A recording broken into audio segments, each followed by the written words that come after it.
बुलढाण्यातील स्वयंभू मारुती संस्थानात हनुमान जयंती उत्सव मोठ्या उत्साहात साजरी करण्यात आली। 2 एप्रिल रोजी महाप्रसादाने या उत्साहाची सांगता करण्यात आली। शहरातील पत्रकार भवन परिसरातील हे संस्थान गेल्या 41 वर्षांपासून हा उत्सव परंपरेने साजरा करत आहे। यावर्षीही हनुमान जयंतीनिमित्त विविध धार्मिक कार्यक्रमांचे आयोजन करण्यात आले होते। 1 एप्रिल रोजी सुनील जोशी यांच्या शारदा भजनी मंडळाचा भजनाचा कार्यक्रम पार पडला। तर 2 एप्रिल रोजी गुरुवारी सकाळी 6 वाजता हनुमंतरायाचा जन्मोत्सव साजरा करण्यात आला।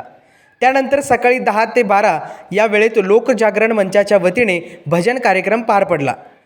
दुपारी 12 ते 4 या वेळेत वरण भात, पोळी, वांग्याची भाजी व बुंदी अशा महाप्रसादाचं वितरण करण्यात आलं।